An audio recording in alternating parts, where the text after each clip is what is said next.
ममता दीदी माटी और मानुष की बात कर आई थी और सरकार बन गई मुल्लाओं की, मदरसों की और माफियाओं की सरकार। दंगाई उत्तर प्रदेश में इस प्रकार से अत्याचार करते, अब तक मैं इनको लटका करके, उल्टा लटका करके ठीक कर देता। लोकसभा चुनाव के 2 चरणों का मतदान हो चुका है। जैसे जैसे अगले चरणों की तारीख नजदीक आ रही है, सियासी पारा 7वें आसमान पर चढ़ता जा रहा है। कुछ ऐसा ही माहौल पश्चिम बंगाल में देखने को मिल रहा है। पश्चिम बंगाल की सभी सीटों पर भगवा लहराने के लिए बीजेपी ने बिगुल फूंक दिया है। प्रधानमंत्री नरेंद्र मोदी, गृह मंत्री अमित शाह और यूपी के सीएम योगी आदित्यनाथ ने डेरा जमा लिया है, जिसकी वजह से ममता दीदी घबराई हुई है। संदेश खाली का मुद्दा हो, अपराधी या माफिया का सवाल हो, सीएए एनआरसी का मुद्दा हो या फिर राम मंदिर, बीजेपी ने इन मुद्दों पर ममता बनर्जी को चारों तरफ से घेर लिया है। हालात तो ये हो गए हैं कि ममता दीदी को समझ ही नहीं आ रहा है कि करे तो करे क्या, कहे तो कहे क्या। गृह मंत्री अमित शाह ने सीएम ममता बनर्जी के खिलाफ मोर्चा खोल दिया। उन्होंने कहा कि ममता दीदी मां माटी और मानुष की बात कर सत्ता पर काबिज हुई, लेकिन सरकार बनने के बाद विशेष समुदाय और माफिया की सरकार बनकर रह गई। ये ममता दीदी माटी और मानुष की बात कर आई थी और सरकार बन गई मुल्लाओं की, मदरसों की और माफियाओं की सरकार बनी। गृह मंत्री अमित शाह यही नहीं रुके, उन्होंने राम मंदिर के मुद्दे पर भी ममता दीदी पर तीखा प्रहार किया। उन्होंने कहा कि घुसपैठिए वोट बैंक को नाराज न करने के लिए ममता रामलला की प्राण प्रतिष्ठा में भी शामिल नहीं हुई। वहीं बंगाल की सीएम ममता बनर्जी ने अमित शाह के बयान का जवाब देते हुए कहा कि पश्चिम बंगाल में सीएए और यूसीसी न लागू होने दिया, न होने देंगे। আমার রাজা কি, আমার ইচ্ছে সর্বধর্ম সমন্বয়, আমার ইচ্ছে আপনাদের নিরাপত্তা, আপনাদের জীবন, no NRC, no CAT, no uniform civil code, সব মানুষের অধিকার তার নিজস্ব অধিকারের মতো থাকবে। वहीं पश्चिम बंगाल के दौरे पर पहुंचे यूपी के सीएम योगी आदित्यनाथ ने भी सीएम ममता बनर्जी को आड़े हाथों लिया।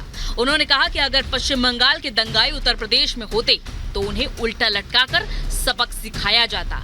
उन्होंने कहा कि बंगाल में सरकार बनने के बाद संदेश खाली के दोषियों को फांसी की सजा दी जाएगी। अगर ये दंगाई उत्तर प्रदेश में इस प्रकार से अत्याचार करते, अब तक मैं इनको लटका करके, उल्टा लटका करके ठीक कर देता और वह हाल इनके कर देते कि इनकी 7 पीढ़ियां भूल जाती कि दंगा कैसे होता है।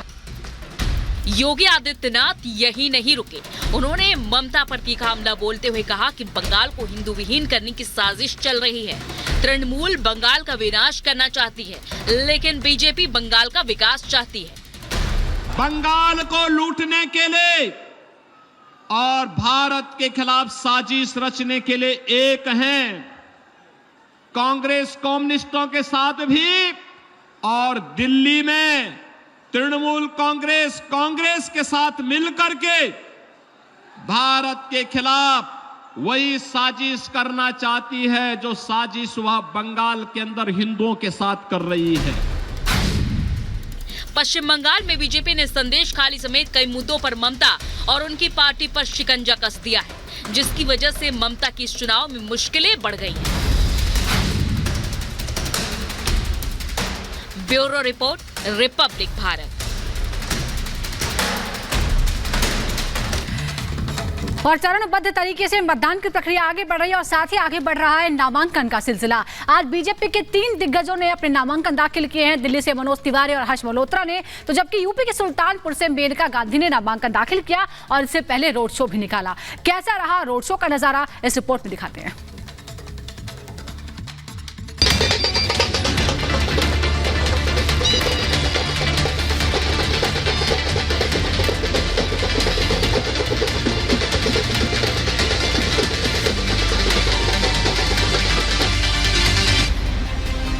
लोकसभा चुनाव में एनडीए को 400 पार पहुंचाने के लक्ष्य के साथ बीजेपी के दिग्गज चुनावी मैदान में ताल ठोक रहे हैं। उत्तर पूर्वी दिल्ली सीट पर जहां बीजेपी की जीत दोहराने के लिए सांसद मनोज तिवारी मैदान में उतर चुके हैं, तो वहीं पूर्वी दिल्ली में कमल खिलाने का जिम्मा हर्ष मल्होत्रा निभा रहे हैं। यूपी के सुल्तानपुर में पीएम मोदी की जीत की गारंटी लेकर खुद मेनका गांधी चुनावी रण में कूद गई। और सबसे बड़ी बात तो ये है कि ये तीनों ही दिग्गज जनता का जोश देखकर जीत का दावा कर रहे हैं। खासकर राजधानी दिल्ली से आई ये तस्वीरें बताने के लिए काफी हैं कि कैसे 24 के सियासी समर में इस बार मुकाबला रोचक होने वाला है। एक तरफ जहां उत्तर पूर्वी दिल्ली लोकसभा सीट पर जीत दोहराने के लिए बीजेपी के प्रत्याशी मनोज तिवारी जमीन पर पूरी ताकत के साथ उतरे हैं, तो दूसरी तरफ पूर्वी दिल्ली से बीजेपी के उम्मीदवार हर्ष मल्होत्रा को मिल रहा जनता का प्यार पूर्वी दिल्ली में भी उनकी जीत की भविष्यवाणी कर रहा है। जनता का भरपूर समर्थन दिल्ली में देश में मिल रहा है। मुझे लगता है दिल्ली की 7 सीटें भारतीय जनता पार्टी जनता के आशीर्वाद से जीत रही है और एनडीए 400 पार कर रही है। इस बार का चुनाव नॉमिनेशन में दिख गया। मैं तीसरी बार नॉमिनेशन कर रहा हूँ। मैंने ऐसी लोगों की संख्या सड़कों पे नॉमिनेशन में नहीं देखी। पीछे कहाँ तक लोग हैं वो हमारी समझ के बाहर है। आप देखिए, जहां तक नजर जा रही है लोग ही लोग हैं। आगे जहां तक नजर जा रही है लोग ही लोग हैं। और ये लोग वो हैं जो कांग्रेस के टुकड़े टुकड़े की सोच का जवाब देने आए। नामांकन से पहले आज बीजेपी के प्रत्याशी मनोज तिवारी और हर्ष मल्होत्रा दोनों ने ही रोड शो किया और दोनों को जनता का जबरदस्त समर्थन मिलता दिखा। उत्तर पूर्वी दिल्ली लोकसभा सीट से मौजूदा सांसद मनोज तिवारी की जीत के लिए सभा में जहां जबरदस्त भीड़ जुटी, तो वहीं हर्ष मल्होत्रा की रैली में जय श्री राम के नारे गूंजते रहे। बेशक यही वजह है कि बीजेपी का शीर्ष नेतृत्व भी दोनों की जीत को लेकर आश्वस्त नजर आ रहा है। वैसे इस संसदीय निर्वाचन क्षेत्र में जैसा मनोज तिवारी जी ने कहा, एक नया रिकॉर्ड तो बनेगा ही, लेकिन मैं मानता हूं पूरे दिल्ली प्रदेश में भारतीय जनता पार्टी सभी सीटों पर शानदार विजय हासिल करने जा रही है। और अब तक जो 2 चरणों के चुनाव संपन्न हुए हैं, उनसे स्थिति अब पूरी तरह से स्पष्ट हो चुकी है कि हम लोगों ने जो 400 पार का लक्ष्य निर्धारित किया था, वह 400 पार के लक्ष्य को हम निश्चित रूप से हासिल करेंगे। केंद्रीय रक्षा मंत्री राजनाथ सिंह की मौजूदगी में नामांकन भरने पहुंचे मनोज तिवारी के रोड शो का काफिला जैसे जैसे आगे बढ़ता गया, ये साफ होता गया कि मनोज तिवारी क्यों जनता के बीच इतने पॉपुलर हैं। पूर्वी दिल्ली से जो नजारा सामने आया, उसने इस सवाल का जवाब भी दे दिया, आखिर क्यों बीजेपी ने हर्ष मल्होत्रा पर दांव खेला है। हमारी पार्टी कहती है कि अपनों का नेतृत्व अपनों के बीच से होना चाहिए, जो आपकी तरह हो, आपकी तरह सोचता हो, आपके जैसे जिसके विचार हो, आपके साथ जो कदम ताल करता हो, ऐसे हमारे प्रत्याशी आदरणीय हर्ष मल्होत्रा जी। सुल्तानपुर सीट पर मेनका गांधी ने भी आज जीत का दावा ठोकते हुए नामांकन कर दिया। नामांकन से पहले उन्होंने अयोध्या प्रयागराज नेशनल हाईवे पर रोड शो किया, जिसमें शामिल हुए लोगों में अपने नेता को लेकर उत्साह भी दिखा और भरोसा भी दिखा। साथ ही उन्होंने मेनका को जिताने की जिद की।